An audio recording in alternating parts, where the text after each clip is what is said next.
a meeting of the Culture and Leisure Services Board to order. Marcy, will you take the roll, please? Joel Fair, Here. Catherine Parks, Here. Mike Truitt, Here. Angela Trulock, Here. Larry Holmes, excused absent. Thank you very much.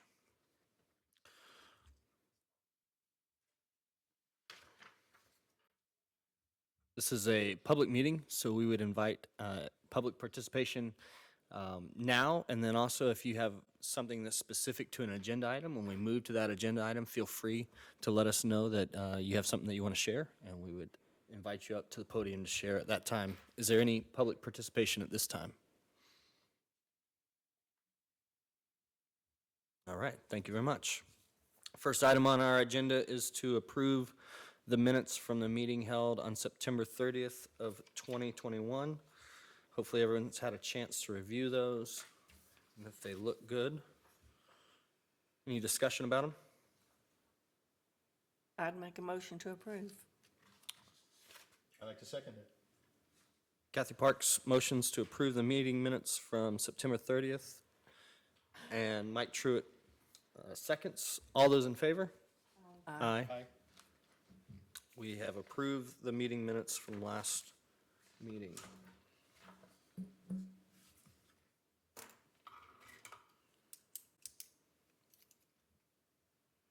All right. Next on our agenda is to interview board applicants, and the first board applicant we have is Betsy Ronk. Betsy, would you mind coming up to the podium? And first off, thank you. Excited that you would want to apply for the position on the board.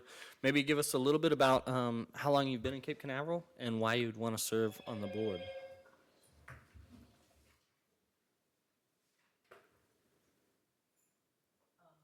Thanks for having me here tonight. Again, my name is Betsy Ronk. I've been a property owner here in Cape Canaveral for 9 years. Is that somebody's phone, or am I doing something wrong? No, you're doing great. Sorry about that. My husband and I have been residents here since we retired 3.5 years ago. We have 3 adult children, no grandchildren.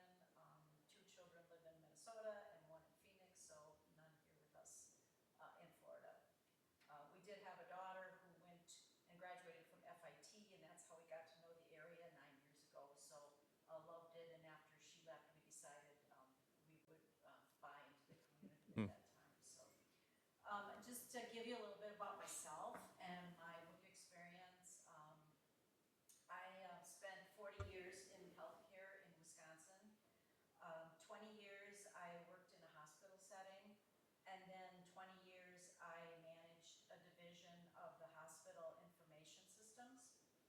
During that time, I managed a team of between 6 and 20 different analysts, computer analysts, and we serviced 10 hospitals throughout the Milwaukee area and Waterloo, Iowa. During that time, I had the opportunity to serve on many community boards, committees, things through the hospital, and they were mainly in both healthcare related issues and in fitness and healthcare for employees. It was, I think we had about 5,000 employees amongst all of the organizations that we covered. I've also been very active in volunteering throughout my years in my community, my church, my children's schools, and a lot with their extracurricular activities. They were very active children, so I spent a lot of time in baseball and basketball and soccer and track and dance, and as anybody who has children who've gone through that, of course, you know that means, you know, you're the mom who has to have the bake sales and the concession stands and volunteer to create the dance costumes and transport the kids and get everything organized, because obviously it's always volunteer a situation even for coaching. So I've always been involved in my own fitness, and I look forward to working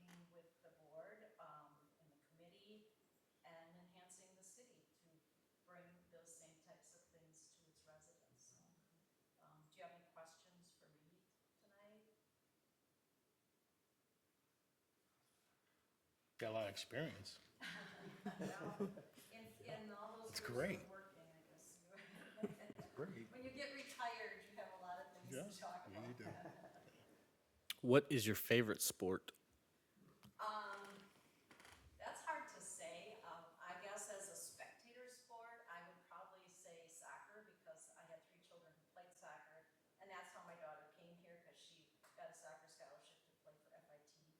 So for our youngest, we traveled here all the time to watch her play because we knew that was kind of the end of the road. And my daughter was big into POMS, and she was a dance team for the University of Iowa and traveled during that time that they made a lot of the national bowls. Okay. So I guess because of that, those are probably one of my most favorite observer sports. As far as myself, I've been a big runner and tennis player.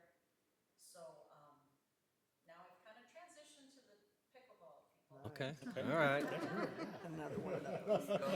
That's great. But I guess those were my favorite things as Great. my favorite sports.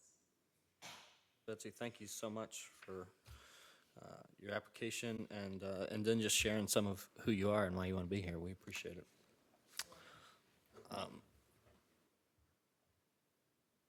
Sorry. Do we vote? We vote at the end for both applicants, correct? Yep, you Okay. can do that, or you can make a motion for No, I'll stick with one that. That's a great motion or idea. two, however you want to do it. The next board applicant that we have is Miss Mary Mascara. Is that how you say that? All right. Again, Mary, if you would just share with us how long you've been in Cape Canaveral and why you would want to be on the board, that would be great. My name is Mary Mosquera. I live at Villages at Seaport at 311 Ocean Park. I've lived here for 6 years. I'm a renter, I'm not a property owner, but I feel a real connection here. And now that I'm retired, I have time so that I can finally volunteer and do a lot of the things that I'd like to do on the side that I didn't have time to. So I'm interested in, through civic interest and being able to participate in the community, to be part of one of the advisory boards, and this one seemed to be closer to up my alley. Just a little bit about me. I was a reporter and writer through the years, mostly in Washington, D.C. Started out, we lived in Orlando in the 80s for about 10 years. I was a freelancer there. And we used to come out here all the time to go to the beach. And before the port and Jetty Park were all, fixed up really nice. It was pretty funky back then. But my kids always remember going to Jetty Park when it had just like maybe one metal swing and slide. That's about it. But anyways, we always decided we would come down here eventually when we did retire. So here I am. Fantastic. Any more questions for Mary? Do you write, do you still write? No, I Okay. retired. All right. I decided, I found that when you write for different, different subject matter, for different publications, you really have to be in it 24 hours a day, full time. It's not something you can really dip in because everything's always changing so fast. I covered several different beats through the years, and you really have to spend a lot of time getting immersed in it so you can kind of go through those details and report out details that kind of keep pushing the story forward. It was a pretty exciting career Sounds like it. in Washington, D.C. A lot of changes. Okay. Well, go ahead. I like that. Do you play pickleball? No, I don't, but I do Zumba. Okay. There you go. As long as Maybe for that, it's supposed to go down a little bit again, but I do a lot of walking. I walk several miles a day. I've done some 5Ks. And Zumba. I used to go to the gym a lot until that health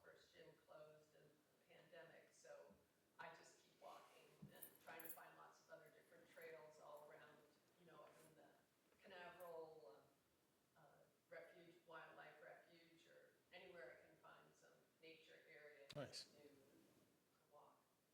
I haven't done the pickleball yet either, so. Yeah. I'm looking for tennis players. Well, I know it's very popular, and we play pickleball and a lot of groups seriously, yeah. support to their tennis courts also. Nice. All right. I stick with Zumba. Okay, that's fine.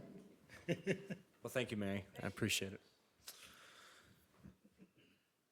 Any more discussion amongst the board about the applicants?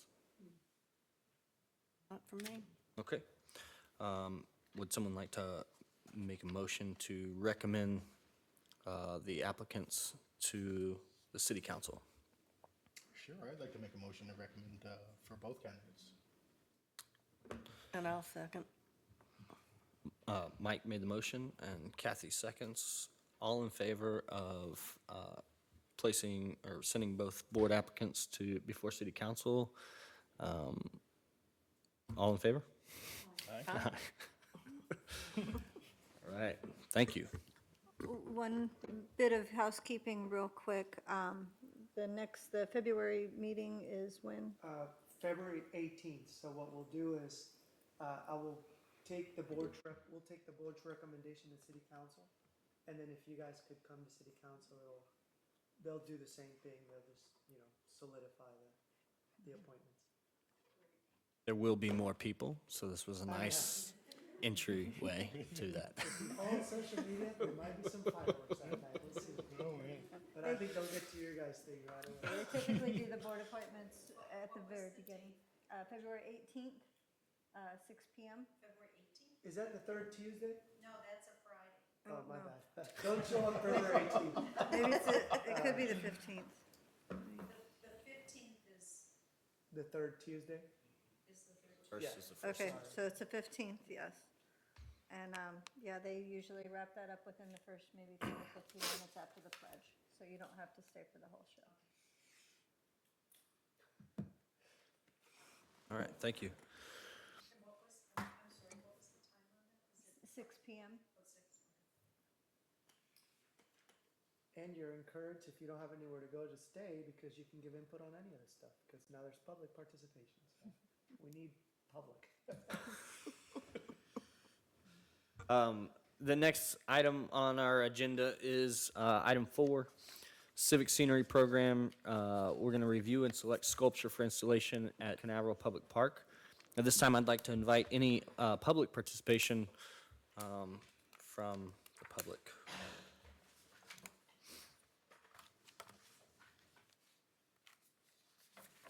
Okay. Has the board all been able to see the proposals? There's 4 different, well, I guess there's actually 6 different items from 4 different artists, correct? Yes. Okay, 6 different items from, or 5 different items from 4 different artists. And you'll note, there's an asterisk on the board selection ballot. I had copied and pasted and forgot to update the name of the 4th piece of art that's in they're actually listed in order of appearance in the thing. So that would be the second one labeled Dolphins Game, and the original is actually misnamed. So I corrected that for this.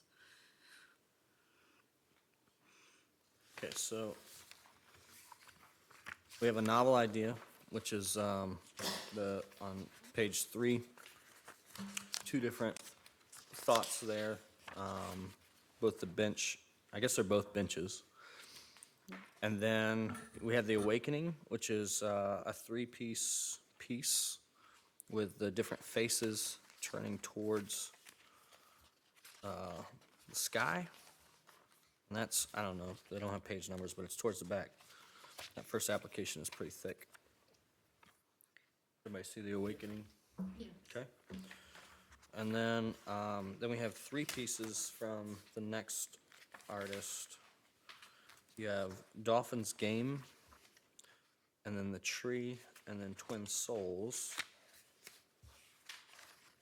And then on our sheet, we don't have the 4th one, Molly. Was that one taken off? Which one? The Oh, 4th I one's missed it. Peace Frog. The Tree Yes. Frog. So we need to Yes, add Tree Frog add Tree Frog as to an our option top on sheet. there. I missed that one. Peace Frog, yes. Peace Frog. Peace Frog.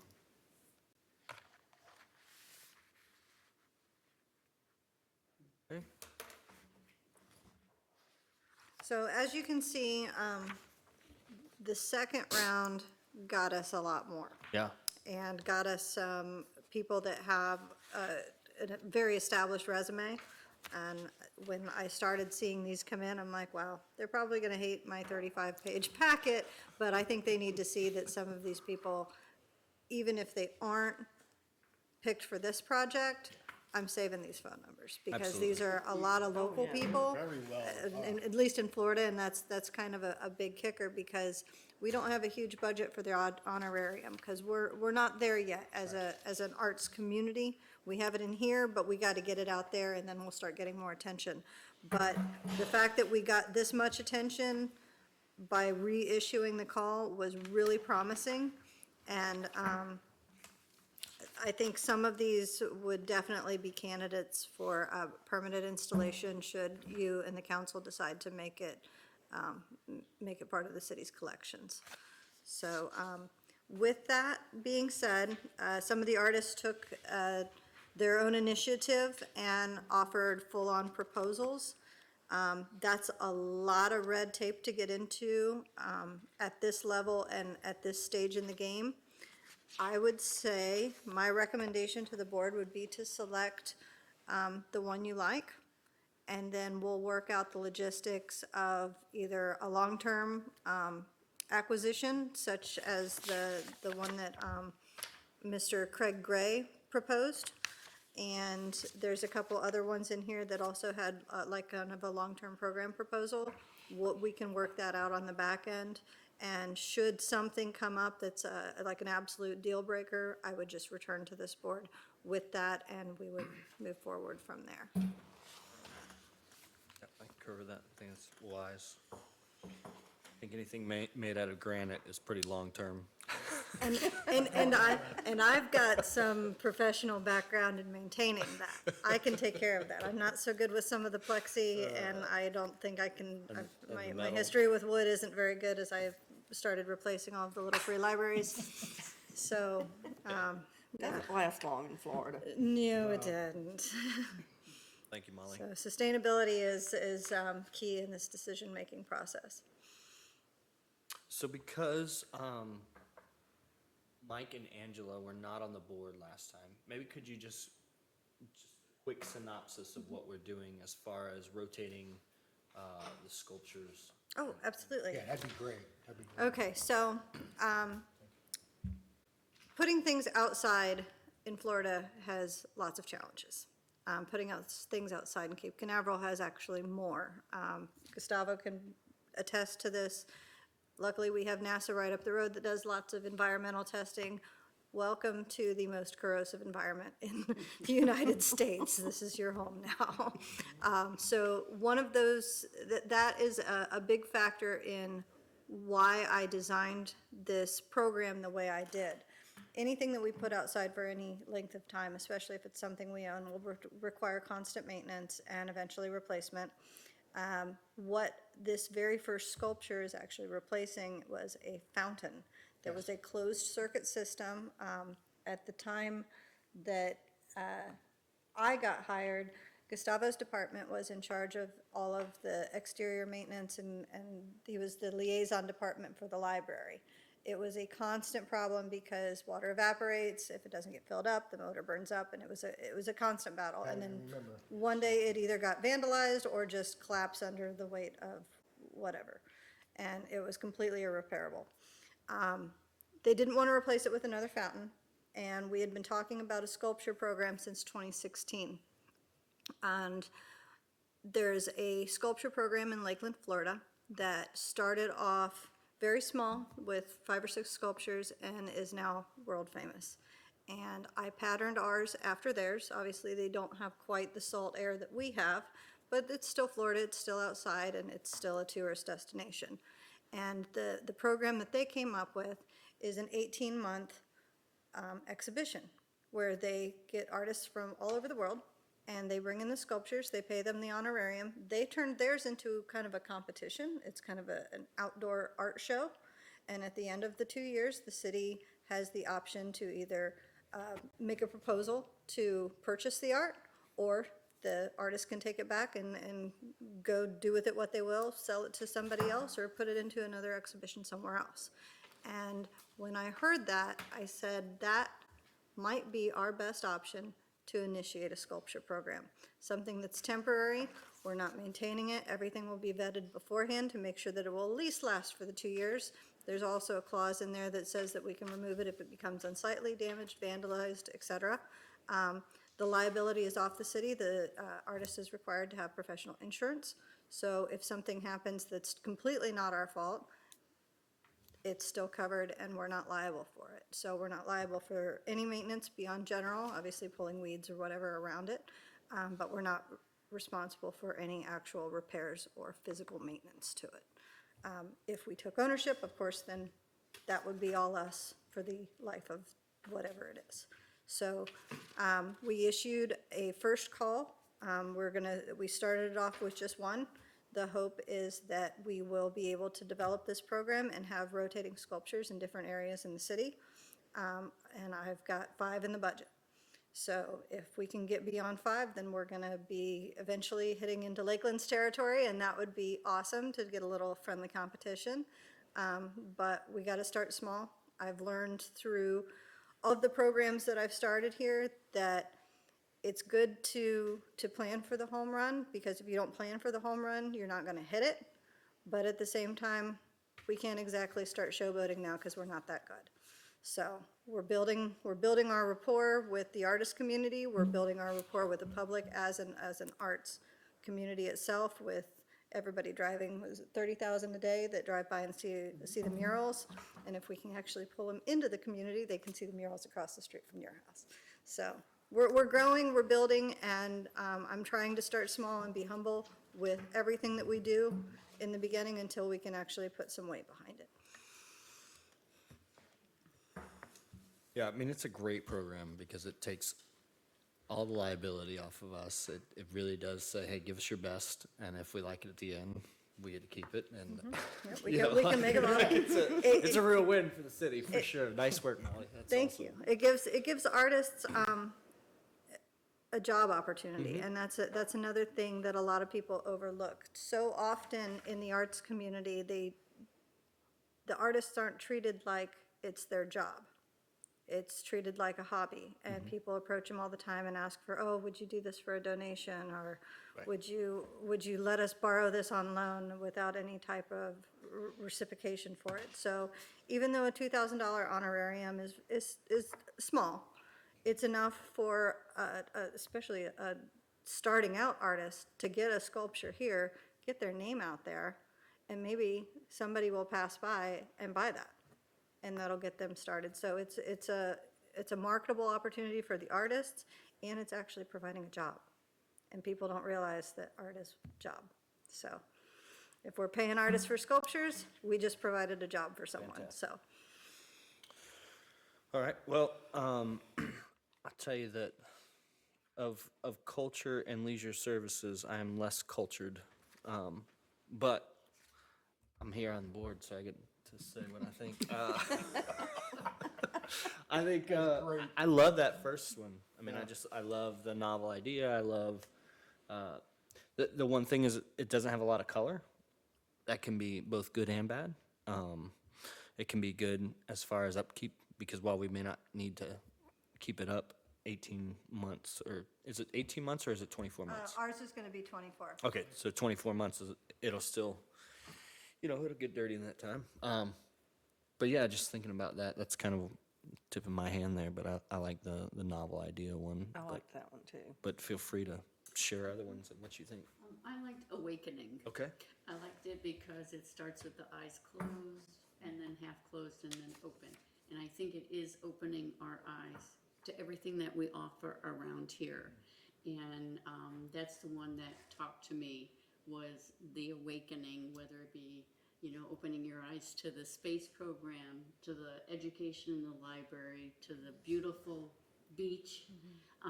But that was the one that Oh, that's great, because I hadn't thought of the awakening as eyes opening in the library. And as soon as you said that, I was like, that's awesome, because you're Do we know calling what people. medium that is? I mean, what it's made with? Yeah, is that metal? Lava. It's lava. Yeah, it's lava. I Really? believe it's plexi. I believe it's I plastic. forget that this is being Yeah. recorded. I just think it's beautiful. And that is some of the feedback. We didn't have any of our library volunteers able to make it tonight, but that is some of the feedback that we got from the last meeting, was that they wanted something, whatever got selected or recommended to council was something that represented what was not only outside the library, but inside as well. So I liked your thought process behind, your awakening to It's really that. good. I would like to add to that. If that's okay, I'd like to speak for the volunteers that weren't here, because I was at the meeting. And there was some of them weren't too happy about the choices, and they were kind of concerned about, does it really focus on the library and what actually is inside the library? And does it detract? Is it going to add? And both of them on both sides, had great rebuttals. And there were some people that were concerned about putting the right thing out there. And that was, just by me coming to that meeting, it was great just to even grab that feedback and help with the decision too. Well, but I think it also has to represent the community as a whole, besides just the library, because the library is just a part of that Just a part of community. And there was a If need. it's gonna be moving. Yeah, well, this one, once it gets installed, it'll stay where it's at. The ones that'll come in to follow will be different ones. Unless, of course, we choose to buy the statue and then put it somewhere else. That's the only occasion where it would be the same statue in a different location. If we do purchase it, would he still upkeep too as well? To the points? If we purchased it, it would all come under us Come at under that us. point. We would add that to our insurance policy like a normal think we piece have of city pressure washer. property. Oh, you don't want to do that on granite. Okay. Oh, Not, see? nothing with words and No, carvings. No, see, I'm misinformed, so that's great. Did you say what medium that is? I'm sorry. I believe that the Awakening is plexi, but I can also follow Okay. up with the artist just in case to verify if that's I the think one that it gets had it in selected. I think the top is plexi and the bottom is metal, aluminum.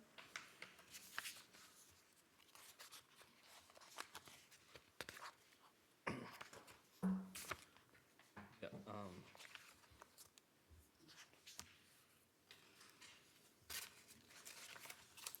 Angela, I think I really like what you said, and I would agree that the Awakening captures a lot of that. I think the fact that it has some more color.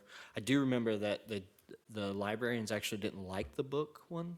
Yes, That was interesting. yes. So, And that was did the thing, anybody it else, was am I weird, remembering yeah. that correctly? The- Like, And the concern with that one is, their primary concern with it is that, well, first they said it was somewhat cartoonish, so it wasn't the level of realism that they wanted to see out there, at least for that genre.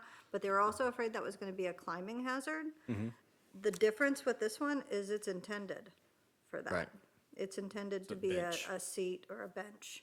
So if a child was to climb that other one, it would be disastrous if they fell off the top. This one, it'd be no different than falling off a normal park bench, which, Talking about the Awakening?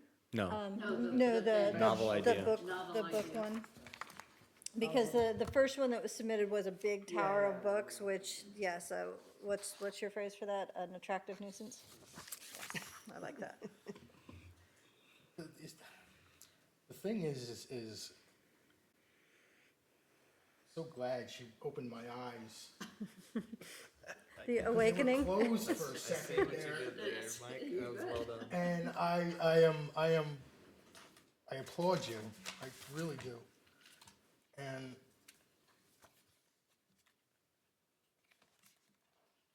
I also like the dolphin. And I'd like to ask is, would we be able to purchase a few, have a few in our for display? Eventually, yes. Eventually, yes. And even if we said no to the artists that have presented this time, they could represent Represent, in the next okay. time. Yes, Okay, great, that's I good. always invite artists, regardless of what they submit, to come back. Okay. Because every artist evolves. If you show me a poster I created 3 years ago, I'll probably lie and say I didn't do it because I hate it now. So as artists and creatives, we grow with everything we do. So an artist that might not submit something this year that is pleasing to the community could come back with something absolutely amazing in 6 months. And we don't know unless we let them try, so. I'd like to ask, the Awakening, the base, they're drilled into the concrete, or it's It looks a like they straight- would need to be. Yeah, Yeah. Because there's an existing slab there from where the fountain was. Okay, yeah. And we had our Public Works team basically put it right sever everything that was there because it was power and I think a drain feature. I'm not sure. There was a couple different pipes coming up, but they severed that, capped them so we could use it in the future if we want. If we have a sculpture with power or Christmas tree or whatever. But, yeah, so there's already a slab there, and if for some reason we need to expand or modify it to accommodate the sculpture, our IM team is standing by patiently Great. since September of last year. All right, any other discussion points for any of the pieces? Come up to the Public participation is encouraged. I just have one question for you. You said that it might then, the idea is to become in multiple places throughout the city that our sculpture could be placed. Have any, those have been identified already? I don't know if you are up to speed on what's been going on for the project at Veterans Memorial Park, but in 2016, there was a idea being tossed around about turning the undeveloped portion of that park into kind of an art walk feature.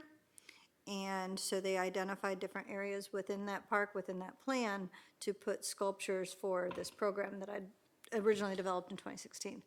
And now that Veterans Park kind of revamping, I don't even want to call it a redevelopment because they're not getting rid of anything there. They're actually just making everything better and more usable for more people. There's different locations throughout the path there to put sculptures, and then there's other city properties that we've discussed throughout the community, and depending upon how far the program goes and the direction that council and this board wants it to go is where those will be placed in the future. And obviously, location is dependent on what the sculpture is as well, because like the previous one, you put a big, very climbable pile of books in front of a place where children go, they're gonna get to the top of it, so. So at this point, it's Just the one. looking at the library for one piece and then whatever might be able to be put in Veterans Park eventually Yes. when funds are available. is what you're- Not so much when funds are available, it's if the program's a success. Because if the program's not a success, we're not gonna keep doing it. We would explore a different option for a sculpture program that would take a different route. So it would either be something where we go for grants and actually commission specific artworks that we want, or we could do like this, which is an open call. So there's a lot of different options to get art into a community. This is just the first toe dip in the water to get a sculpture program in the city. And if this is successful, we'll make it grow.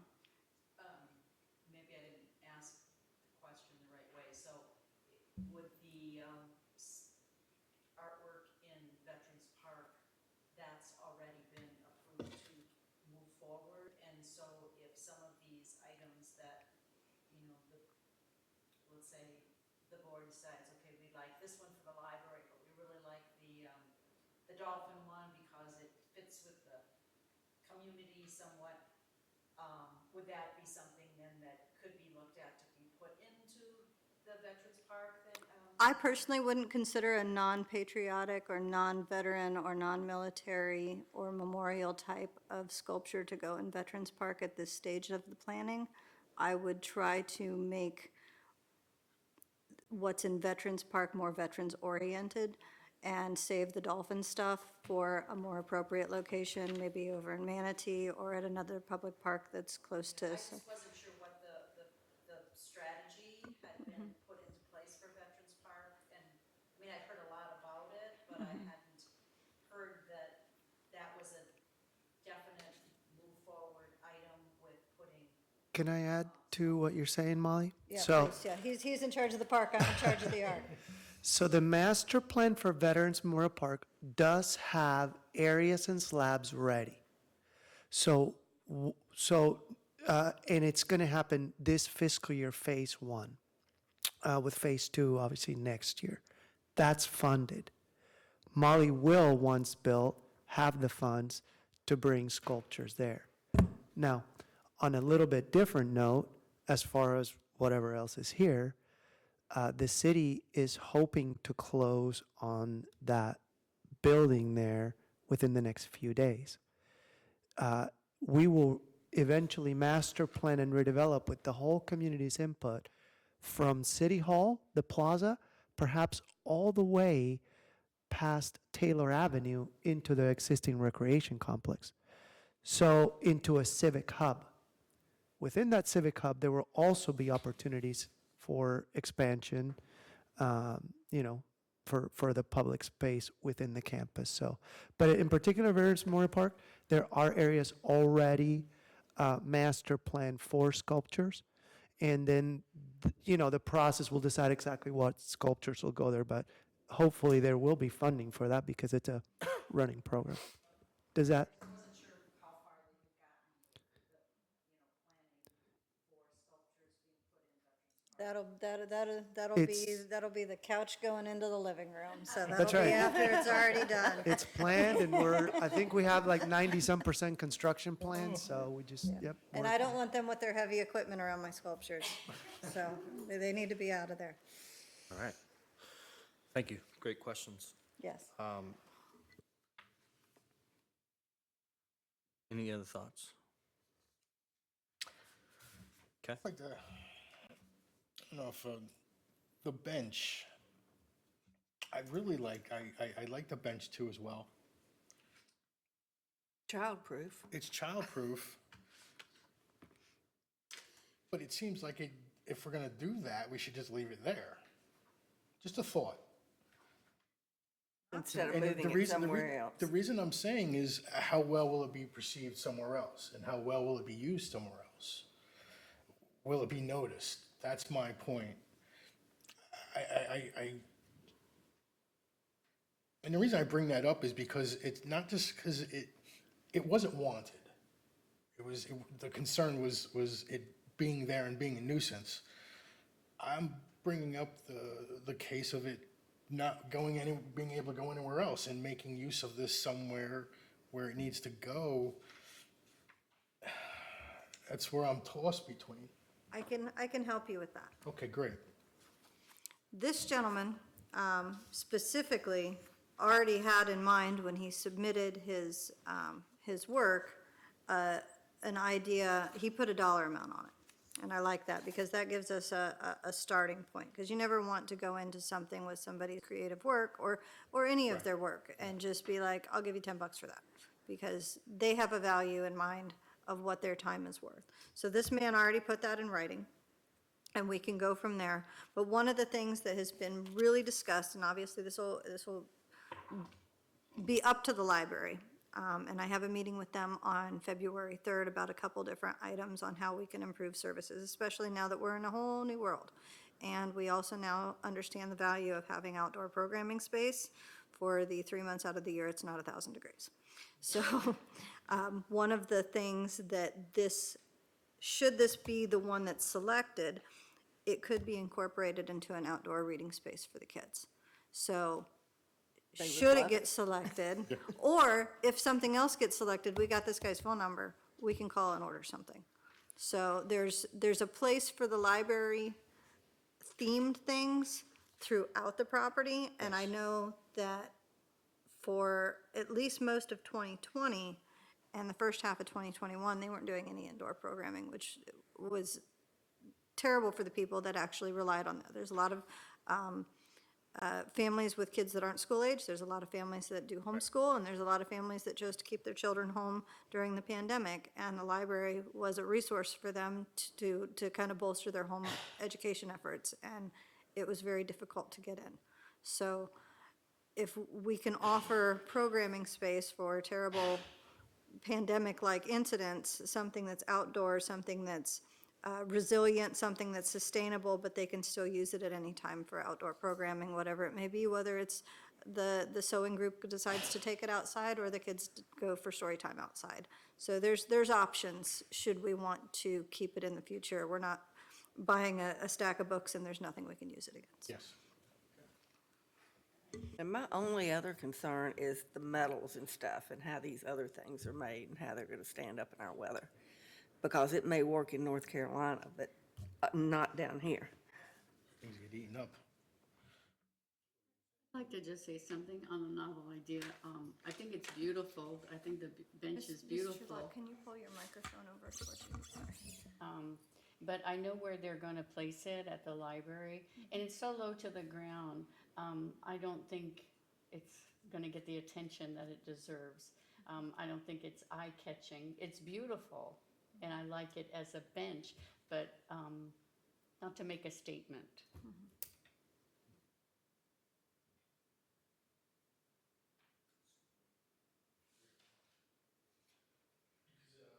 If I may make a statement,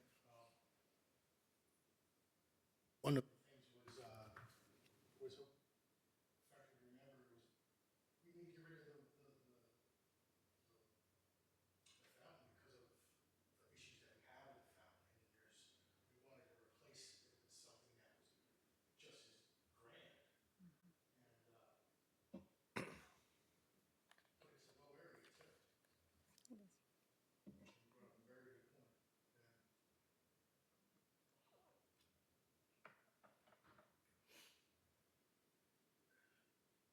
If we had more of the children that were playing outside and running around, it would be a, a beneficial thing, when you grow up in the neighborhood, it's like, yeah, I used to sit down there and Yeah.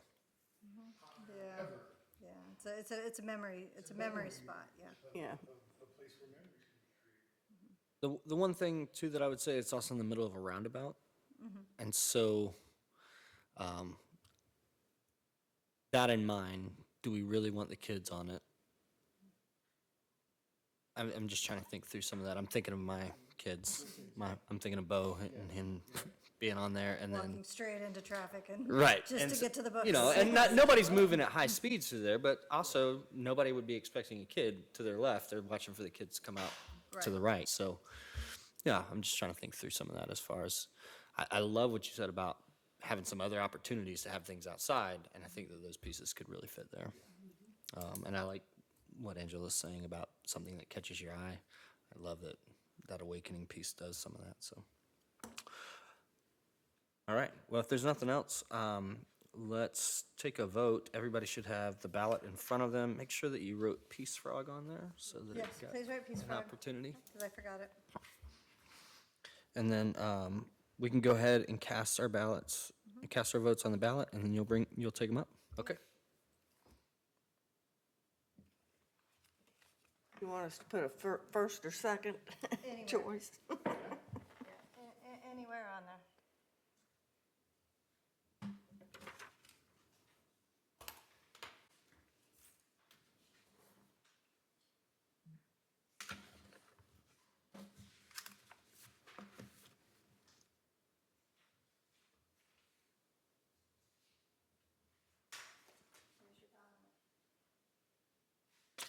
And if you wanted to read those out loud, you can.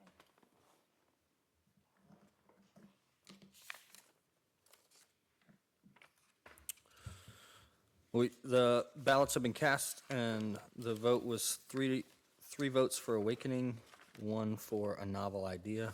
So Awakening will be the piece that we present to council to vote on, correct? That goes to city council. So, thank you guys for. You'll need to make a motion.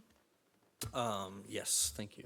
Would someone like to motion that Awakening be the piece we present to council?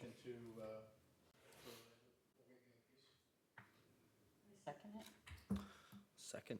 Thank you. All in favor? Aye. All right. Thank you very much. Thanks. All right, that completes our action items. We do have a discussion item. We want to review the fee schedule for City of Cape Canaveral Community Center, which everyone is excited about opening. Gustavo, would you mind presenting that? So what's included in your packet is our existing fee schedule. Nope, it's not on the. And if I could just run just a couple quick things through what we do currently when it comes to fees, specifically user fees that are going to be similar to that building.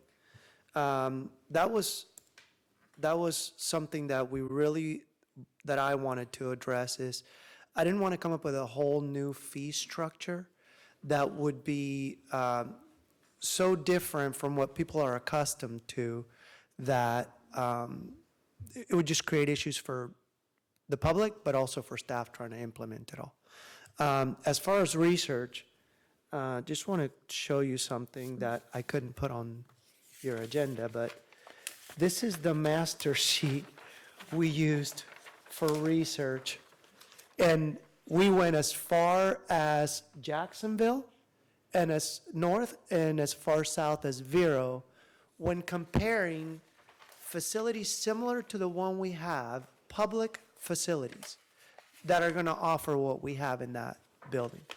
I'm not going to be here Friday or Monday, but after that, any of you are welcome to give me a call and I'd be glad to give you a tour of the building.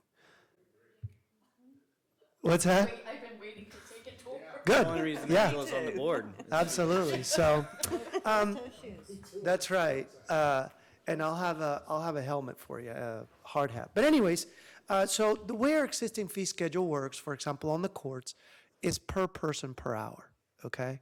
And so when it comes to Zumba and other classes, now you pay the instructor.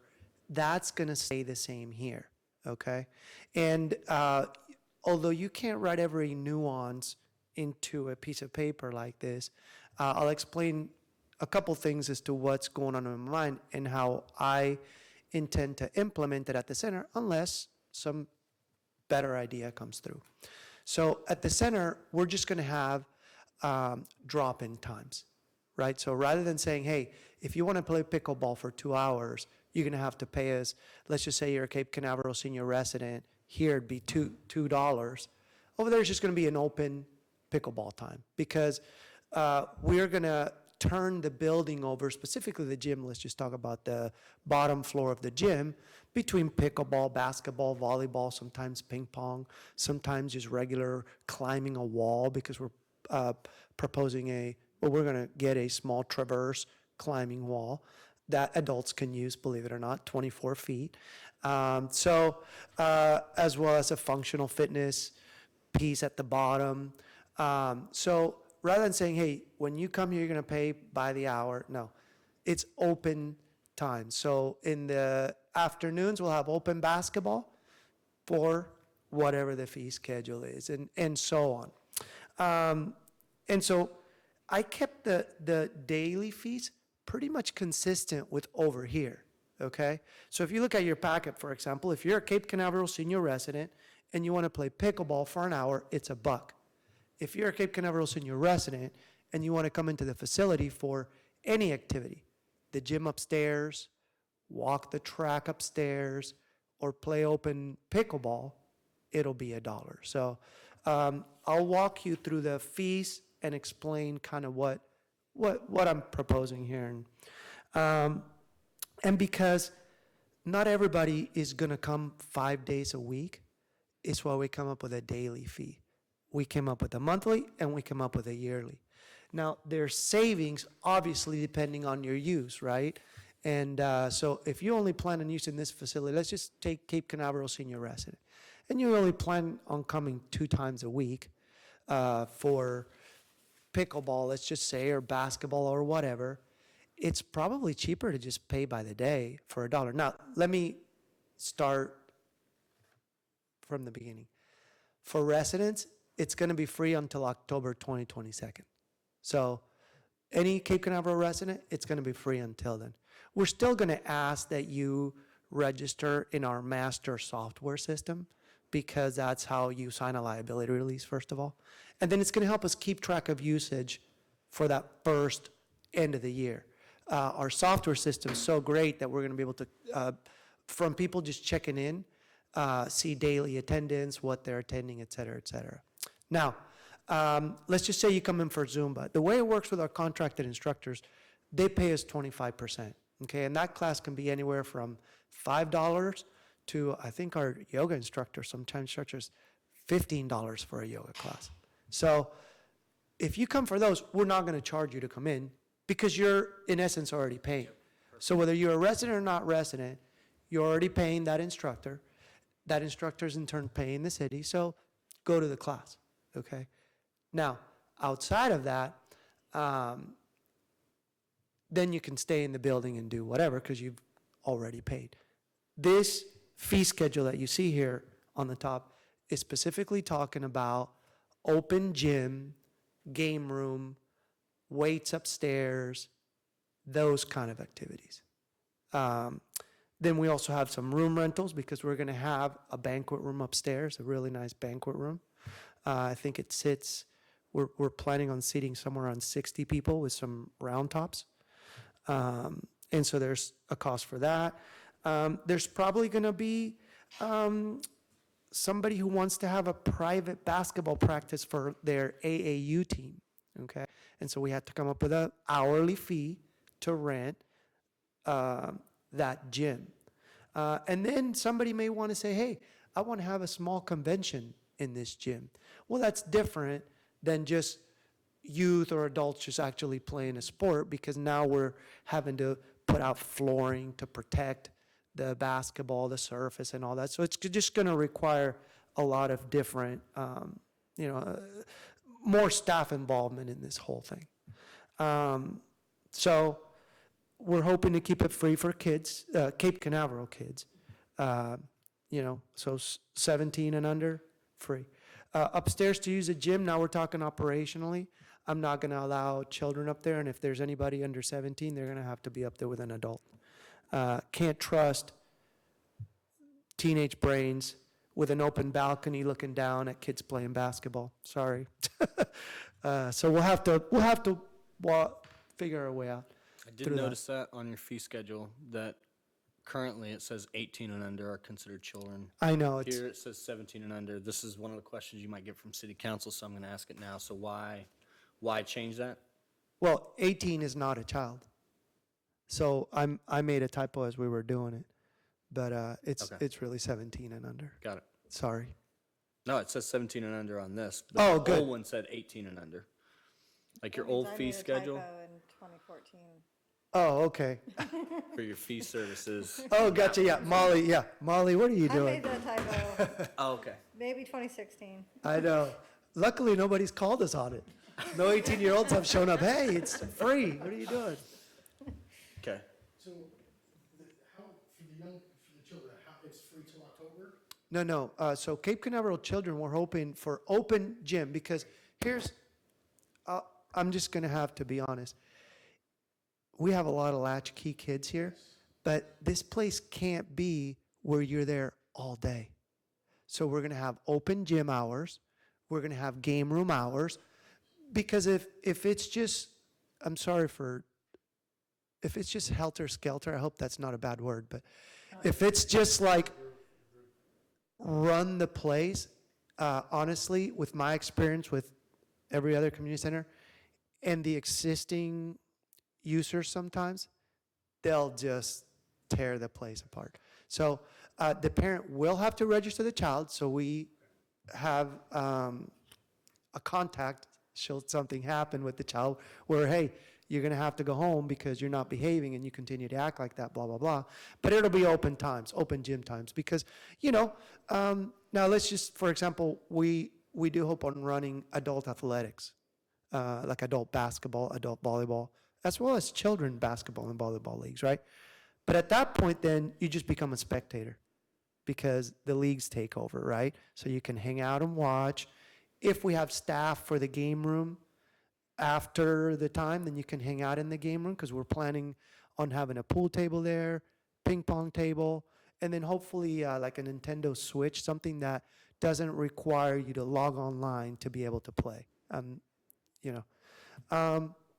So if we have the staff to watch the kids playing there, but after a certain time, we just can't be the babysitters, until the place closes. And so it's going to be a tough one because we have a lot of kids that just have nothing to do and nowhere to go. Yeah, so Crawling up inside a building. exactly. So we want to, and that's where we don't want to kick them out, right? Because if there's sports going on, we want you to play. If it's kids sports, and if it's an adult sports, then you can hang out because we're going to make sure that obviously they're played within the scope of a public building. So this isn't like the old school open basketball where you can bring your card and your boombox and go nuts out there. It's going to be hopefully as controlled as we can make it. And there's precedent in buildings that I've run for the county where we can have that kind of an environment.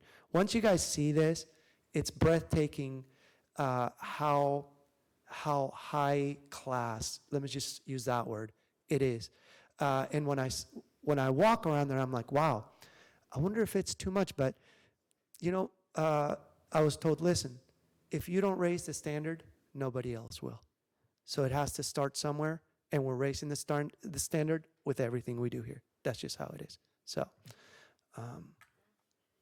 but once you see the tour, you'll be as awestruck as I am. It's like, wow, this is amazing. And then the splash pad is going to start hopefully building within the next 2 weeks. So, and now that will be open as long as it's warm, pretty much all day. Go get wet, don't come in the building, but go have a blast out there, Yeah. Yeah. Is there, all right, so we have a lot for the children. And my focus is the kids here. Yeah. I see there needs to be something for them. Do we have, besides the sports and a gym, do we have activities for them? Is there, or can we develop an activity platform for them to keep them busy, to keep them engaged, to also keep them, have a little bit more respect for their building as well? Because eventually we're going to have a drawdown and it's just going to be, the kids just hanging out and not either losing interest. That's my main focus, is for them not to lose interest. We have so much going into the building. I don't want to overstep the thought of not just caring about kids. We have a place for them to go, but is there a way, or is there something that can be constructed for them to help them on the right path? Because they're latchkey kids. Well, I mean, it depends on what you mean. So when you talk about, like, let's just talk mentoring programs, right? The city runs a police athletic league program that now we operate, right? And that's from 12 to, 18? Yeah, so, and it's an amazing program. It doesn't really cost them anything to join. And it's straight up what you're saying. It's a mentorship program where we have an individual who meets with the kids, and they help out at all our events, Friday Fest, Movie in the Park. They get volunteer hours that then in turn they get to use for their Bright Future scholarship. So it puts them on the right path. We've had some kids, 2 kids so far out of Cape Canaveral, that have received the honor of Pal Boy of the Year. One kid in particular went to college at UCF, one of those Pal Boy of the Years, and works at Universal. He created his own little scholarship for Cape Canaveral kids. That's cool. To help them with that whole thing. So, yeah. So we have the PAL program, and this thing is going to open a whole lot of other opportunities for us to engage, and that's the beauty of it. Programmatically, we're also going to have not just sports, but sometimes we'll do like a parents' night out, so Joel and his wife can have a breather. And, we'll have summer camps, so it's going to be a fully programmed building like any legit community center in any city. I mean, that's the key. And as the Cape Center develops, we'll be working in partnership. right. Because I won't have room for a dance class, but he does. That's right. So it'll be, Gustavo, can I borrow your gym? Yeah. So it'll provide arts engagement opportunities that'll come to them because they're already going to be there. They might not be, hopefully they're not hanging out by A1A right now, but hopefully we can kind of, between the two of us, because you can't capture every kid with athletics. That's right. Here almost failed senior year because of gym class. So we're going to try to reach as many kids as possible and maybe even turn some kids that are into arts onto athletics and vice versa. Yep. So there's a lot of opportunity for growth and youth engagement there all the way through till they're 18. One of the beauties of it is too, is having a large space that we didn't have before. Like, I mean, things that we've used the library's multi-activity room for, now we can grow in some of that too. Yeah. Because wasn't that the largest space that we had indoors Pretty as a much, city? yeah. So now you've got a much larger space that you can do Well, those activities a in. perfect example of that is this upcoming visioning where you had to rent the Radisson where, had we had the gym built, you could have used that gym. So, Sounds great. and I think even the supervisor of elections is looking to have voting there. They're very excited about their new polling. So they want that to be a precinct, which I'm dreading, but hey, good for them. We'll make it happen. As far as hours and as far as staff growth over the next 6 Yeah, months, you well, get that's some a rough lofty one, goals but there. what I'm thinking of, if possible, I'm thinking of the same hours that we run here right now. So pretty much 8 to 9 p.m. Monday through Thursday, 8 to 8 on Fridays, and then Saturday something like 10 to 3, so we can have a little bit of open gym time and some athletic time, and then let people work out upstairs. Okay. Closed on Sundays. And then that would you have the ability for leagues to operate like early on a Saturday before, I'm just trying to think like where we Yeah. put those league times in for like a men's basketball league or a kids basketball league, or Yeah. volleyball, I'm trying to think. It's all very malleable. That's the beauty of it is, that's part of why it's free drop-in for residents at the beginning. Yeah. We need to get a grip on really what is the interest from the community and the usage. And so what I can almost guarantee you right off the bat, pickleball is going to be hot because they're already, even though they love outdoor pickleball, they love it. In the evenings, those that are still working that would love to play, they don't get to play. And so, evening's going to be a hot time too. What I can tell you, and I know for a fact it's going to happen, we're going to run out of programming time real quick because it's happened at every other community center. Before you know it, everybody's fighting for time, and there's just not enough room and not enough time for all the activities people want. But anyway, so what other questions do you guys have, or anything? Do you see anything in the fees that concern you, or?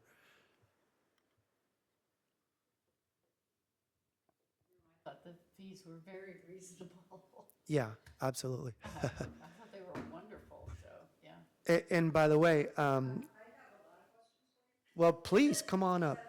Yeah, and honestly, like we only had so much room, and in this building, like I told you before, when we were proposing the building, we were trying to just put as much as we could into this space, right?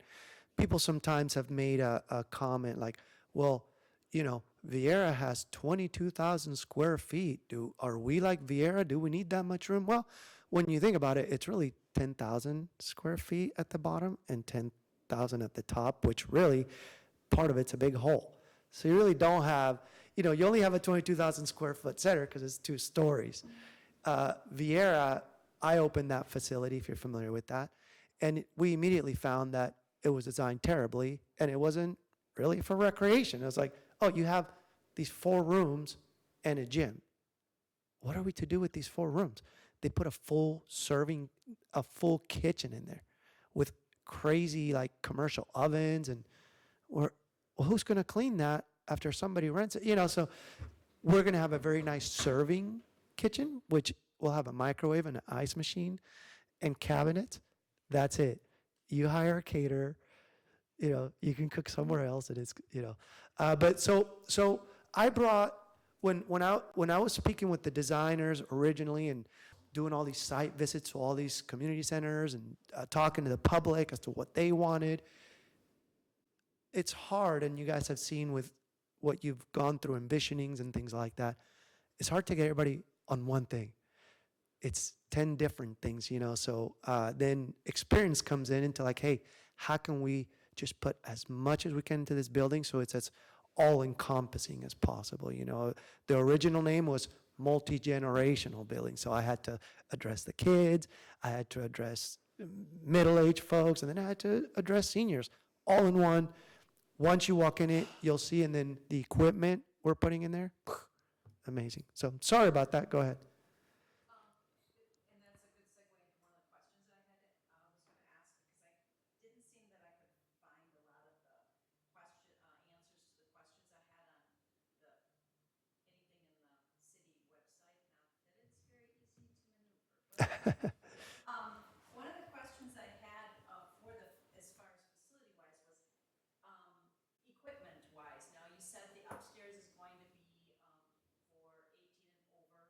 It has a walking track, it has a gym area.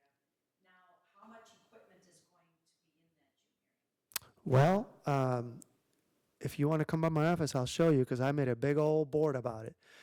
It's going to have a full functioning, it's a miniature full functioning gym. And by miniature, I mean, it's not Gold's Gym, obviously, because we're, but I dealt with 6 different reps from 6 different companies, at least professionals. Yeah, free weights, dumbbells, cardio. Yes. Yeah, we're putting everything in there. Free weights, some free weights, dumbbells. We even have the SciFit machine that you see at a lot of rehab places that rehabs the upper body with the shoulders. We have something similar for lower body that you can just wheel up, put a wheelchair up to it. And we have some really neat, like a rower. We have a rower. We have a really cool specialized piece of equipment called a hip mill that it's a self-propelled treadmill. You actually use your own force on it, and it has handles, so you could do farmer carries on it. So we want, no matter what your skill level, selectorized equipment. We have a full line of selectorized equipment to work out whatever part of your body you want. Putting I don't know how familiar you are with this, but even a stretch cage at the top, a true stretch cage. So if you just, before you work out, stretch, that thing is there for you. And basically, I guess my concern is, I think that just from talking with a lot of residents, Yeah. a couple thoughts on your fees. One is, I think that many people feel that, I don't know how you're dealing with a change in your budgeting and how you anticipate to pay for everything that's going on with that building, which Yeah. is very controversial, let's put it that way. And the bond issue there, Yeah. that a lot of the actual city residents who live in the city and pay taxes in the city feel that they should be not having to pay for its usage. Yeah. Now, if you are a short-term resident, I saw you had the 60-day thing. If you're a short-term resident, or you're not a resident, or you're staying at the hotel or whatever, no, then you should be paying to really support this more if you plan to use it in a much more manner as you would if you were going to go to a fitness center. If this is supposed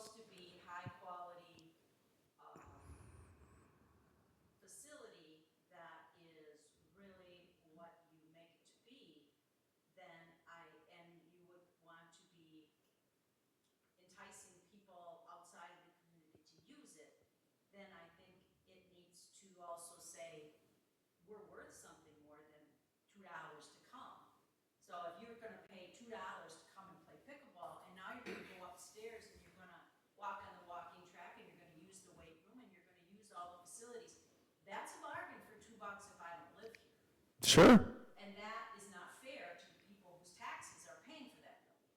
And that's what I'm hearing from a lot of people who live in the community, that they feel like, if we have put this burden upon the community to pay for this, then we should be able to use it because our taxes are paying for it. The tax burden is upon us. Our taxes are gonna go up if you cannot say that your fees are going to, cover your additional staff, your additional tax bond, all of that stuff. It's not. So obviously, the taxes are gonna be impacted because your budget is going to have to grow greatly from whatever it is today. Can we just address something real quick? You keep talking about a tax bond.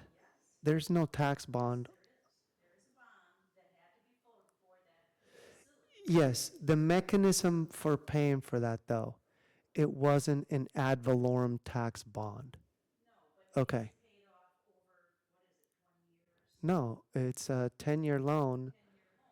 but it's already, it's been paid since it was done. So I honestly think, I'm not the finance director, but what I will tell you is, But your budget is going to increase, correct? Because you're gonna have more staffing. well, believe it or not, You're not gonna be. that's already encumbered in this year's budget. Well, but that doesn't mean, So, just because it's in a budget doesn't mean that it's free. well, no, what I'm saying is, A budget just means that somebody said, here's my additional operating expenses for the next year, stick it in there. yes, It's not as if somebody said, oh, I'm going to do this with what I paid last year for. No, you're gonna say, no, I need X amount more because now I have this new facility and I need X number of more employees and I need X number of more yeah, cleaning people. yeah. And Well, and that's what fees help offset. these fees, will these fees cover it?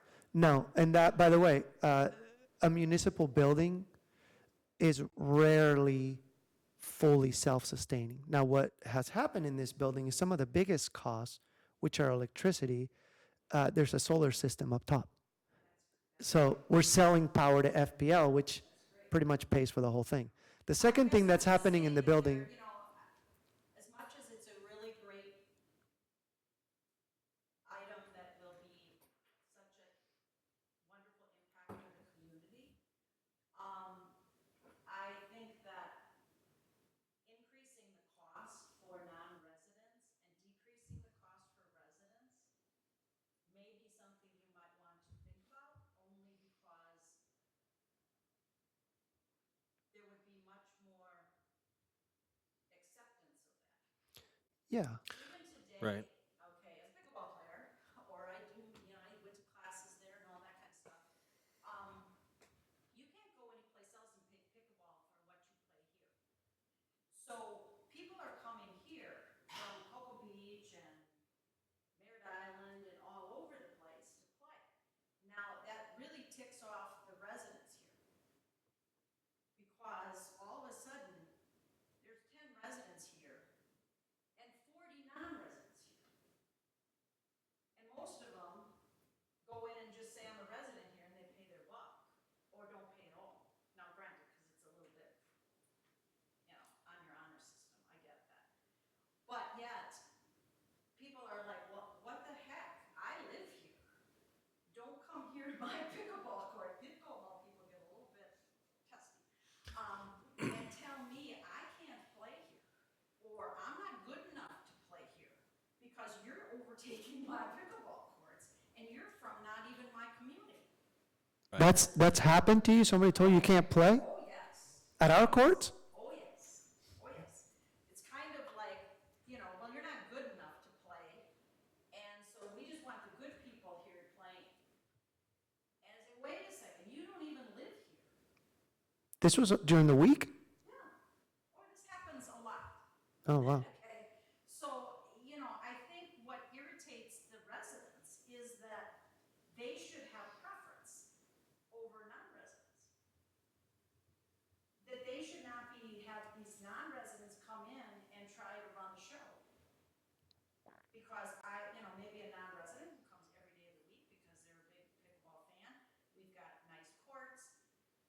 everybody started to play outdoors when they didn't want to play indoors anymore because of COVID. And all of a sudden it got really crazy.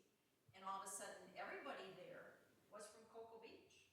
Because I don't know if they closed the Cocoa Beach indoor or they didn't want to go indoors and play. And so it's like, wait a second, we've been here from Cape Canaveral from years before, and now you're coming in and taking over, and how does that work? So all I'm saying is that I don't know if maybe if you have somebody who's really committed to wanting to play indoors, because this is gonna be indoors, that any type of monetary amount would be a deterrent if you wanna come and play in nice courts, and I don't know how many courts will be in there. 3, Three, okay, so that's not a lot of courts. small So gym, yeah. you're only looking at 12, 15 people, 20 people at the most is the most you want to put in there to play pickleball. Well, I mean, if I could just, you've said a lot, so it's kind of hard to address all those points. Here's what I'll tell you. I spoke with somebody today who came to visit and had never played pickleball before. And the crew I saw out there, which there were at least 25 to 30 people, was incredibly welcoming, explained to them the rack system, how it worked, and they wanted to stay kind of as a foursome. So the folks that were there explained the rack system and showed them how easy it was to stay with their foursome. And It could be very welcoming, and yeah, yeah, maybe getting better now that it is. And so let me just, before we move, I just want to address what you were saying about the amount of people that can play. The way it works, and the lady that I spoke with says, at her gym, wherever she's from in Orlando, I forget, there can be 40 people on deck. 40 people waiting for the 3 courts. Yeah, and so what happens is, there's rules, and that's what we're doing here, is we're coming up with kind of rules where to make the rotation faster, then they start to lower the amount of points. So rather than 11, they go to 9. At her center, they even go to 7. And so before you know it, they're rotating their 56 people, however many, and everybody gets to play because it's 8 on, 8 off. So when you look at 8 on, 8 off, what's 8 times 3? That's 16, 24. That's 24 people every 15 minutes in a game that are coming on and off, Right. depending on where you're at. So anyways, And you're right, when you get that many people, then people leave, because they want to play, and they want to play a full game, and they don't want to play up just to 8 points. Or they want, I get that, but all I'm saying is, No, I think that if, there's no reason that if you have this fabulous facility, that you can't increase your costs, yeah. increase your fees Yeah, yeah. to help cover your costs. So your input is raise non-resident fees from what you're looking at. Okay. I agree with some of what you're saying. I do think that you're going to have the same argument, except in reverse, when you have someone who's paying, I paid $5 to be here, and you didn't pay anything, right? And you're going to have to, that other person's going to have to say, well, now look at my tax record, and I'm going to have to prove to them that I'm paying taxes to support this. And so you're going to have that same argument that, or not argument that we're having, but discussion that we're having, right? But it'll be in reverse. And so, yeah, I think it's, Too, though, is that you're not just paying to play pickleball. May I just add, because you had said a lot, so I want to address this as much as possible. Now, as far as what people pay and don't pay, the big picture of it, okay? When you're talking about who's kind of paying for, who paid for construction of the building, okay? The mechanism was the CRA, okay? So in essence, these are really county funds, not necessarily Cape Canaveral funds. So everybody in the county chipped in a little bit because they would have gotten that money. They didn't through this mechanism of the CRA. That's what's paying for all the construction costs. It's that mechanism of the CRA. When I was doing a lot of research on this, one of the original things was, hey, why don't you look to see if maybe we can just give the building to the YMCA and let them run it for you? Well, 2 things are happening. You know the whole story. But anyways, with the YMCAs, the one thing the lady said is, look, if you don't charge, then people don't see any value that's in the it. other thing I was So she says, even if you charge $1, if that's your lowest thing, charge something because it gives the place value. And that it is value to that thought, and I guess, I don't have a problem if you were to say, residents pay $1, $2, whatever, that's really. Yeah, that's what we're proposing, yeah. But, I think you could easily increase your fees for Non-residents. non-residents, Okay. especially non-resident, adults and seniors. Because if you do have more than, right now, yeah, you only pay $2 non-resident to come in and play pickleball, whatever, $2, I guess. But if you can come in and play pickleball and then it gets too busy and now I can go lift weights and go on your treadmill or walk on your track and spend another 3 hours in your building. And I love that because maybe what you're also saying is, hey, there needs to be a fee for open gym, but that does not include upstairs. And if you can manage that, I don't know how it's. It'd be laid out. crazy to manage, yeah, That's the problem. yeah, That therein lies the issue. yeah. Now, if it was, and it's too hard for the people managing the front desk to say, well, if it's during these times, you pay this, and if it's, Right. If it's kids basketball, well, then, and you're an adult and you're gonna go upstairs, then you pay this, but if it's just open pickleball times, Right.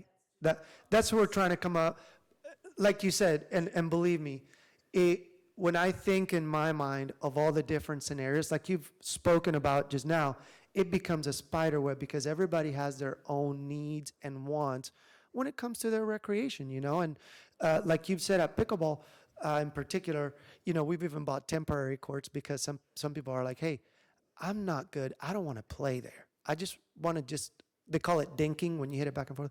I just want to learn to dink the ball back and forth, and I don't want to be part of that mess.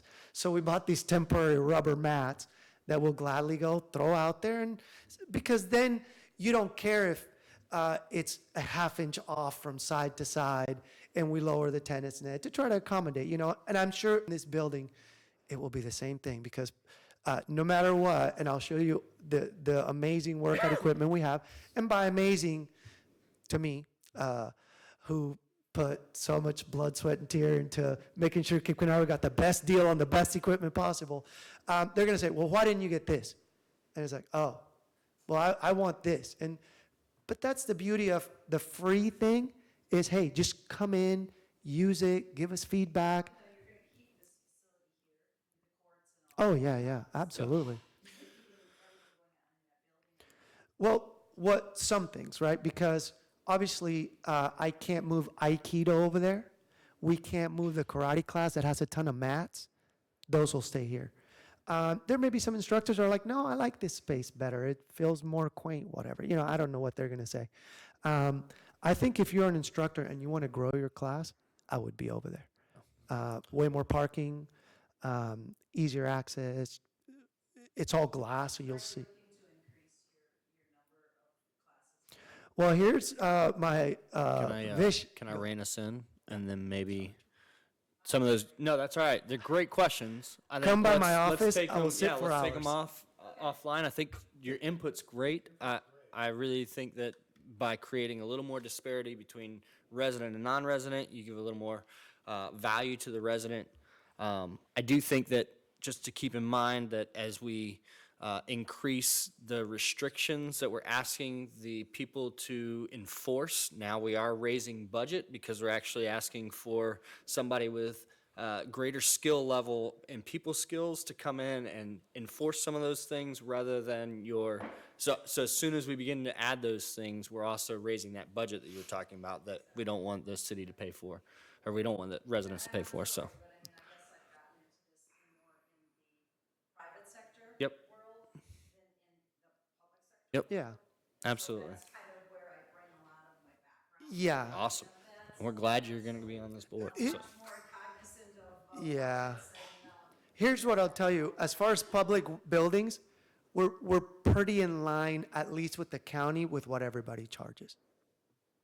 Okay. For like buildings. the nice thing is, or the interesting thing is here is you have no competition. That's right. Because it's not as if you're so close to the next guy,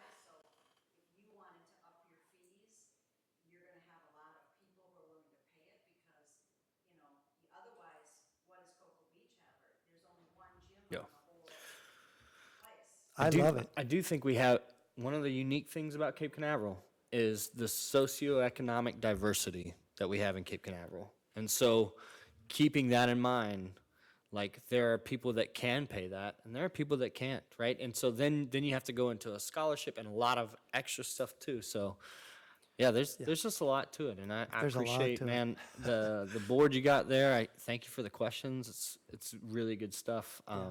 So yeah,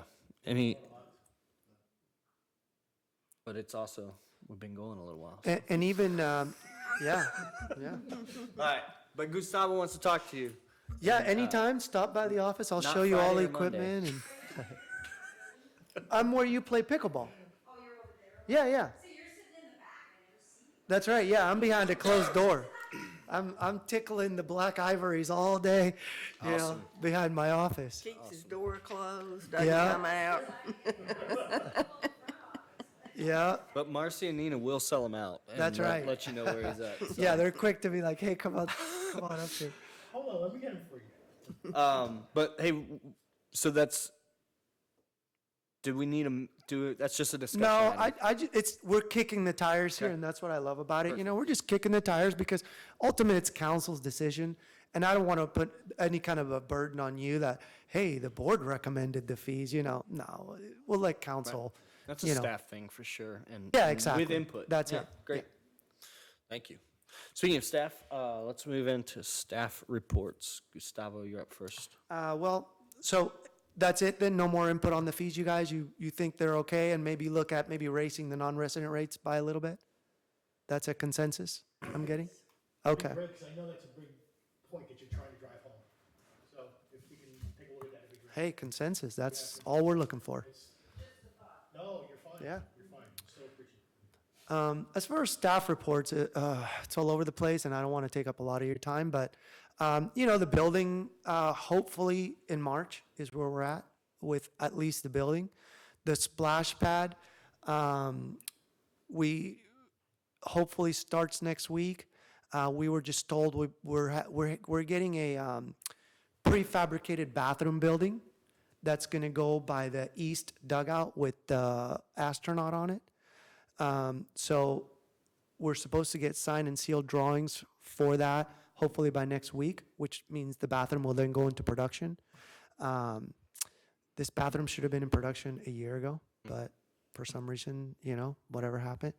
So the splash pad can open until the bathroom is open. So hopefully, you know, we'll have the building. The splash pad will be in construction for at least 3.5 months. And by then, hopefully we'll have a bathroom. So it'll be a big, just a big thing. Our events are, you know, Friday Fest next week. Tomorrow and Saturday, we're having a big pickleball tournament. It's our Space Coast Paddle Battle. I think it's our 3rd year. It's, you know, full. It sells out. I know. At least we got rid of the rain.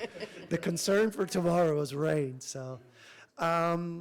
And yeah, just plugging along. That's it for me right now. Kickball done. Kickball is done. You know, I'll be honest with you. That was one of those things that, as much as we tried, it just kind of didn't fit. When we looked at the amount of players, most of them were not residents. We could never stop the drinking, could never stop the foul language. So when and if we bring it back, it's going to be the way I used to do it in the county. And I don't know, I guess they moved to Merritt Island or something, and I don't know how that's going. Yeah. But what I'll tell you is, I know Donnie. Whatever was happening here is not going to happen over there. And that's the problem. You can't fix what's broken. Yeah. They're not the obnoxiousness and the foul language. You even we discussed about the foul language and trying to keep it down. It's just. Yeah. But so when and if we bring it, it's going to be under what I used to do in the county, which was WACA, the World Association of Kickball, you know, and it's a whole different ball that's bigger, it doesn't roll. But right now, the field we have, I'll be honest with you, is just not conducive for kickball. Yeah. When and if we partner with Little League and maybe skin the infield So it's all clay, but again, that's money and that's a project and that's, I think Little League would like the infield skin, but maybe that's the current Little League. Who knows how the next president and the next, so sometimes some of these big decisions impact generations to come, and so we'll see. So here's what I'll tell you about kickball. We made no money on kickball. It was just enough, we charged enough to pay umpires and to pay for balls. Yeah. And that's it. So, it's no love lost there, especially if you live across the street.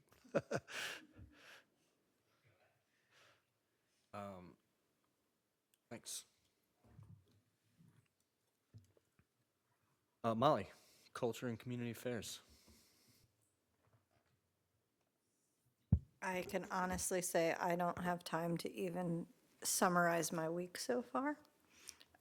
We are literally all over the place. I'm hoping that as you guys pulled up, there was still a little bit of daylight so you could see the progress on the Cape Center.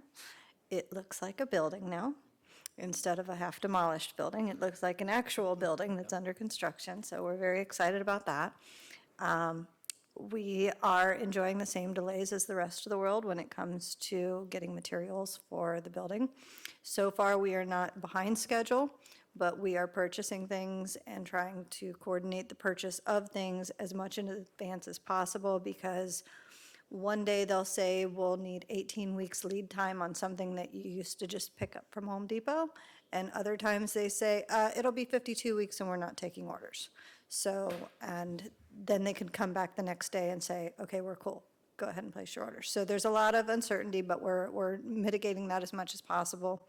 Current schedule, how's that complete? Current schedule, we are looking at completion by the end of May. As far as opening, because it is, for lack of a better term, museum space, and a lot of the exhibitions and artwork that is going to go on in there is sensitive to dust, dirt, people knocking it over, damage, et cetera.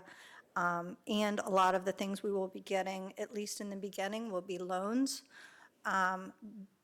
Depending upon what agency or what source we get the exhibition items from, they have specific rules and regulations, light meters, humidity readings, things that we're not going to be able to provide until the building is complete. So we won't be opening June 1 if we finish on May 31st. Got it. So I am currently working on the exhibition development for it. I've started reaching out about programming, volunteers, internships. The list goes on when it comes to that. We are not anywhere where we can really get into the weeds of discussing costs and expenses. We're not there yet. The one thing I can say is with the solar array that will be on the top of the building, we will be completely off the grid. Provided the sun continues to shine, we'll be almost a completely, in terms of electricity and sustainability, the cost of that end of operations will be completely covered by the heavens above. So, and we're very excited about that, mainly because not just the benefit for the residents and the sustainability of the building, but it also sets a standard. If anybody has tuned into the museum world in the last 5 or 6 years, sustainability has become a huge thing. Art museums are featuring things about sustainable environmental stuff, and there's a lot of crossover because museums are typically, for the ones that aren't funded by, say, a big corporation or a very wealthy investment type family, a lot of them are community funded, and a lot of them are very small, like the one that we have. So making those pennies go as far as possible and making the investment the community has already made go as far as possible and set an example for other communities is really where every museum is trying to get. So I've been working a lot with our sustainability analyst, Zach Eichholz, who's also the Deputy Director of Community and Economic Development, and I think he's more excited than I am because there is so much crossover now, and he's excited to be able to show people that sustainability isn't always it's not always the science and the numbers and the jargon that nobody understands. When he starts talking to me sometimes and he starts getting into kilowatts, and I'm like, does it pay the bills? Oh, yeah, it's paid. Okay, cool. That's all I needed to know, because you lose a lot of people. So if we can find a way to use the arts and use the different cultural elements within our community and the character of our community to show the world, hey, this can be done, and this is a clean way to do it, and hey, we're between a river and an ocean that both need our help, and we're facilitating that by just showing you exhibit or showing you a piece of art that makes you walk out of the building and go, you know what? I think I'm going to take my reusable bags to the grocery store today. Just kind of planting the seeds for community dialogue. So I'm in process of writing the big boilerplate, the elevator pitch, for the building, and the different things that are going to be going on, because I've started, like I said, marketing with the different universities and the other agencies that we have at our disposal here. Obviously, we have a good relationship with the Port. We have a good relationship with the Brevard Cultural Alliance, KBB. There's a lot of different partners that we can bring in to make this a whole community approach. And yes, it's an arts center. Yes, it's culture, but those are incredibly broad terms, especially if you're looking at it from up high. So that can touch a lot of different areas without necessarily having a different name on the door. The other thing that has been a big project for my department is the revisioning. It has been an absolute chaotic mess, thank you, COVID, but we are getting some wonderful input and wonderful feedback, and the next event we will be able to do in person with lots of PPE at the Radisson on February 9th. Joel has volunteered to be one of our leaders and our community volunteers, and we are greatly appreciative of this. So I'm looking forward to the in-person, because the virtual one was actually way more successful than I thought. I mean, going into the meeting, I had the camera on, and about halfway through, I was like, oh my goodness, camera off, face palm, this is going to be bad, but it actually ended up being an amazing experience for everybody that was able to get on. So going forward with that, we're going to, if you haven't already, in the next couple days, check your mailboxes. You're going to be getting a mailer that will have a link and a QR code to the upcoming events. Because we never know from day to day what we're going to do with COVID. The only event that's listed on that card right now, on the card that's mailed to you and is going out to the businesses, is the February 9th one, with the caveat to stay tuned, because the next meeting will be, is scheduled for March 7th. And originally we were going to do it at the MGF. Probably won't be ready to host an event like that. Even if it is complete, that's kind of, there's a lot of logistics that go into planning an event like that. So we'll most likely do that one at the Radisson as well. But that one's coming up, and that is a lot of opportunity for public input.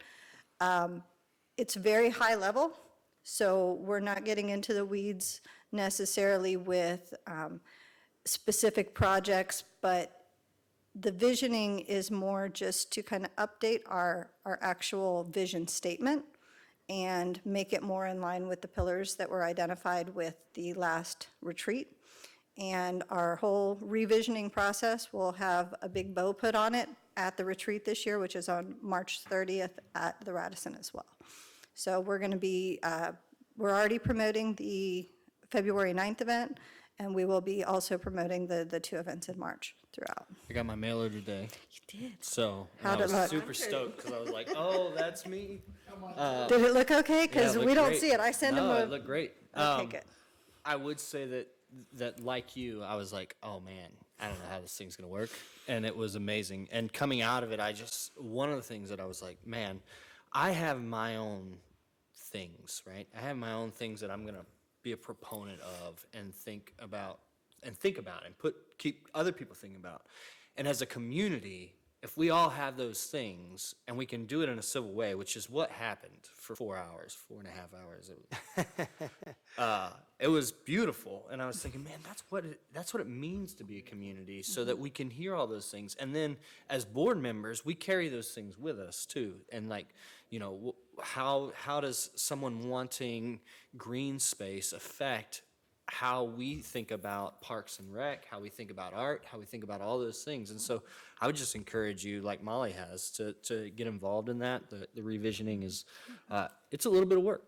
I'll be honest, like it's a long meeting, but it's really good. I came away really encouraged too. So hopefully that's the feedback that a lot of people are giving, and we keep stepping forward with that as a community to bring those things. Yeah, so it was really cool. Thanks, Molly. Thanks for all the work in that too. And we're just getting started, so we're, beyond that, it's business as usual. Weekly updates, monthly updates, website updates, project updates. I can basically never type the word update in the search bar in my email, because things are constantly changing, constantly moving, and that's okay, because I'd rather be busy than bored. So, yeah, if you guys have any questions specific, because I mean, I could just keep going on, and that's just this week, so. Where's your office? So now My Now we office, know when to talk to Gustavo. Where's your office? yes, you can call me at any time. I'm one of the very small handful of people that does have the full capacity to work remote. Perfect. And so I can be here, I can be there, I can work from just about anywhere. One of the advantages of that, for those who don't know, is if you've ever received a hurricane-related text message from me, that's me telling you.